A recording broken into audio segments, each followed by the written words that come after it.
Welcome back, MTG Joe here. Today we're going to be doing another installment of the weekly meta breakdown where we look at the top performing decks for a specific format on the MTG Arena ranked ladder. Kind of your weekly touch point in terms of what are the best decks if you want to hit Mythic, rank up, play in an arena tournament. And we do these for each of the formats.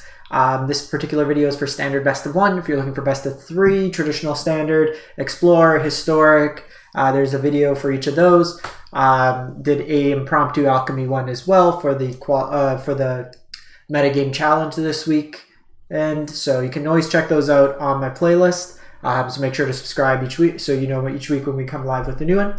And we get all our data from Untapped GG, what you see on my screen. This is a companion tool that runs alongside your arena client, tracks your win rates, loss rates, has a whole bunch of in-game overlay features to really uplift your game, has collection syncing so it can tell you what decks you can build, what you can't. Highly recommend it, free to use, a whole bunch of their functionality. The link is in the video description down below, but you can also just I copy and paste these deck lists into the video description so you can easily import them to your arena client, but just download Untapped. It's free. You could copy direct to MTGA. There's inlay to kind of bring in your decks as well. It's super easy to use, just there's no cost to really getting up and running with it, and you can see like from the profile view like all the stats and stuff they track, all the deck breakdowns, like collection tracking, like I said, wildcard tracking, vault progress, nice. But we'll jump into it. Standard best of one. We are looking from June 5th to June 12th. Platinum to Mythic rank, 210,000 games of Magic played this week. And the top performing deck of the week, surprising, I haven't seen this deck in a hot minute, at least in best of one, is Esper Control. So I'm unsure if CGB or someone else played a Esper deck recently, but this is kind of a throwback to one of the older versions of the deck. We haven't really seen, like, even it doesn't have any of the channel lines in here, which is interesting. Just seems like a previous set, like a Kamigawa version of it. But basically you're playing like Marches as removal. You got some counters in Jwari, Negate, Test of Talents. You're playing Vanishing Verse as your main 2-mana interaction spell. Bunch of sweepers in Farewell and Doomskar. You have your Planeswalkers in Kaito and Wandering Emperor. Your Hullbreaker Horror and Emeria's Call, as well as one Hull of the Storm Giant, are your main win conditions. Sunset Revelry helps you kind of bridge the main game, or the mid game. Gains you life, gets you cards, stuff like that. And then you're on a 4 Deluge to Behold the Multiverse. There's less mono white that we're seeing on the ladder, so less Thalia attacks and less Reidane. So this deck may be better suited. Also, like these cheap spells work well against the Boros burn deck. So Esper, 65% win rate. Up next, we have Naya. This is a Naya Humans list. We see this from week to week, and we see slight variation. This version here is heavier on the 3-drops, but you're playing what's traditionally a mono white shell with the addition of, now we also have the tri-lands. You're splashing red and green for protection spells and Snakeskin Veil. You have a Halana and Alana partners, Sigarda as a Lord effect and card advantage, this version. So usually they play like 4 Halanas and then like 3 Sigardas. This version's going like Legion Angel, it's going Wandering Emperor. You got some Hopeful Initiates here on the lower end, but only 3, which is interesting. So kind of scaling in some areas, scaling in others. As I mentioned with the deck collection, so like if I want to build this deck, I'm missing 2 Halana and Alanas. I opened so much of the set, I don't know how I don't have them yet, but I have 30 rare wild cards, so I can easily craft it. So especially if you're like newer building out, you want to kind of get a budget of like, I'm this amount of cards shy of getting this deck. It's easy to kind of see like that. So that is Naya Humans. We have Boros Burn, which for the last couple of weeks has been kind of the premier deck. We're seeing it kind of fall back down to earth now. But really, this mana base is terrible. Play 4 Needles. Play 4 Needleverge Pathways. There's like a couple versions of this Naya deck in here, so or like this Boros Burn. Is there a version with better mana? Boros aggro. Sorry, just this mana base is awful. Okay, so it looks like they're all. I'll post the video. I played this deck play the one with my mana base. I'll link it in there. This mana base is terrible. 4-3-1 split, like 2 Needleverge. It looks like they just built like a budget version of the mana base.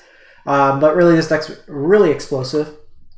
Good scalable creatures, so like Hopeful Initiate gets bigger, Luminarch gets bigger, Bloodthirsty Adversary can be kicked to flashback stuff and get bigger. Brutal Cathar is your removal, but also can get bigger by transforming. Sunrise Cavalier gets bigger, Trample Haste. And then Thundering Raiju plays really well with all these modified style creatures. Then you have like Kumano to pump your team, Play with Fire, and Royal Eruption, and then Valor Stance. Some tech that I've been seeing is folks using Kami's Flare. So 3 damage to target creature, and then if you have a modified creature, deals 2 to your opponent. That's some interesting tech. I've never really been a fan of Valor Stance. Oftentimes when I played it, it just seems like a dead card, or like really situational. I like to be proactive with my aggro decks, and I want all my cards to do everything. So even like say when I play Mono Red and Explore, I prefer a Lightning Strike over something like a Scorching Dragonfire. While a Scorching Dragonfire can exile, or like a Braid can hit artifacts, the fact that Lightning Strike could go face is always a beneficial effect. So that's Boros Burn. We have Naya Ruins. Popular deck. I've played a lot of this in Alchemy, and it's very similar. You're using the conjunction of Jukai Naturalist as well as Runeforge Champion. So how layering works, Runeforge makes your runes have an alternative casting cost of 1. How Jukai Naturalist is worded is your enchantments cost 1 less. So therefore all your runes cost 0 mana. So that way you can kind of storm off, and then you can make very large creatures, either with Kami's ability to just get bigger, Generous Visitor to stack counters, or Showdown of the Skulls Chapter 2 and 3. We're seeing Fable the Mirror Breaker as kind of a bridge card in the deck, allowing you to kind of make tokens, filter your draws, make you another creature to stack auras onto, just kind of chain that way. We're also seeing an interesting fight rigging kind of snuck in here, as well as some circle confinements for removal. Again, missing 1 Jetmir's Garden. If I want to play this deck, gotta craft one.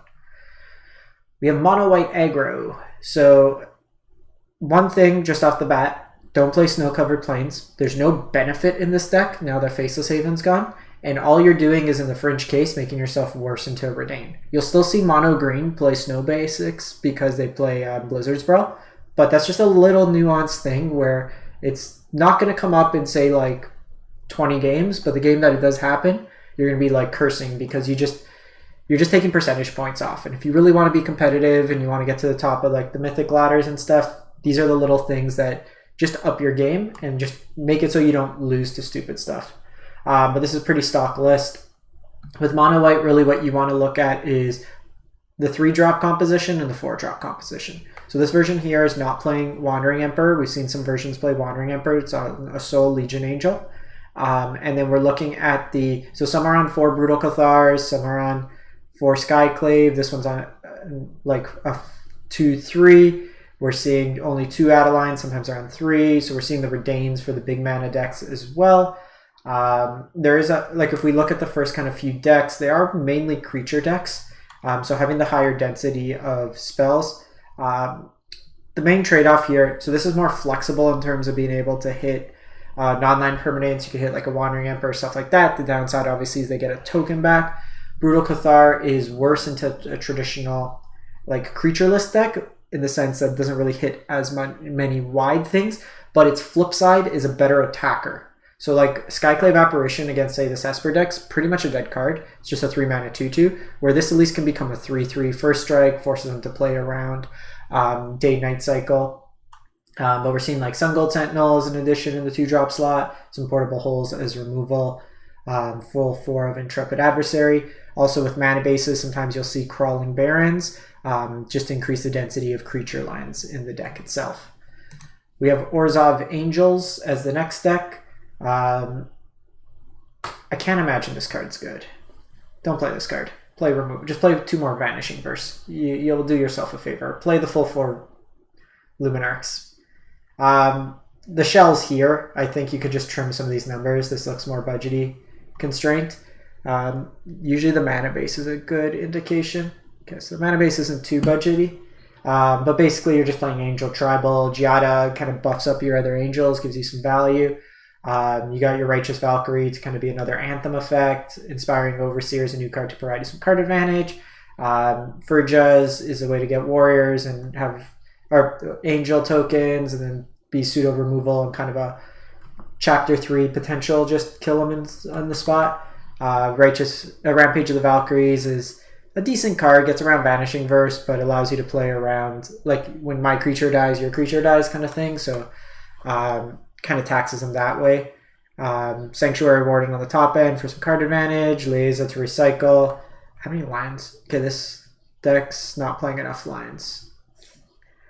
If you're going to be playing this many 5 and 6 drops, you can't play 24 lands. You need at least 25, maybe 26. So probably what I would do then is, if you want to keep it in this composition, cut 2 of these, play one more Vanishing Verse, 1 more Luminarch, and then cut these Valorous Stance, and then play 2 more Emeria's Call. So these are little things. Like we take a look, it's still got a decent win rate, but I'd be interested just knowing, like, okay, so what's the best way to kind of build this mana base. Also, if we're looking, so you see like Secluded Courtyard in this deck, but if we look at, we do have a number of instants, enchantments, and sorceries. Our enchantments are also very mana intensive, so I'd be reluctant to play this many. You'd be wanting to play stuff like Hive of the Eye Tyrant, Cave of the Frost Dragon, so little things like that, again, just to kind of tweak. Usually all these mid-range piles, I play minimum 24, but 25 lands, 26 lands with creature lands, channel lands. There's a lot of like utility lands in the format. We have Jeskai Control, Jeskai Hinata combo. So this is basically a deck that's looking to leverage Hinata to reduce the cost of Magma Opus to kill your opponent that way. Goldspan, Fables kind of mixed in, and then you just have a bunch of interaction. So cheap burn spells, card advantage, counters, stuff smattered in. There have been many flavors of these Goldspan red blue X decks that look to just generate a whole bunch of mana, kill with the dragon. One of the angles of it, like axis of attack, 22, 23, 24. I guess there's a lot of cheap spells and you have card advantage in this. I'm always like hesitant with it. When I see this number, it scares me a bit. But I guess like you have cheap stuff to kind of bridge your treasure tokens and kind of going from there. This gives you cost reduction, but that's another deck there. Golgari Midrange. This one is kind of sweet. It is a Shigeki kind of the rock deck, 59% win rate. So you got some ramp package with Totiary Stomper, trying to go up into like Invoke Despair on the top end. You have like Harness Infinity, a Titan. Lots of cheap removal here, which is nice. Your meat hooks to catch you up. A lot of one-ofs, which is interesting. Does this just return everything? I guess Dig Up allows you to have this more toolbox style. So Dig Up either lets you find a land early or tutor for a specific effect.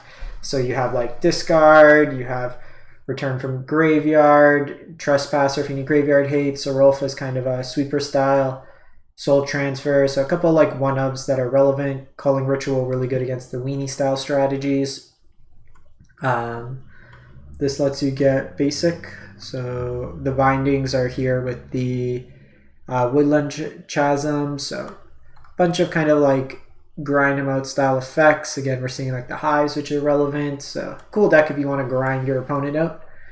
So yeah, that's pretty much it for the week. As always, kind of show you my profile. I haven't played much Standard recently. The play-in qualifier was mono red, or was mono red. It was Explorer Best of 1, and I ran mono red.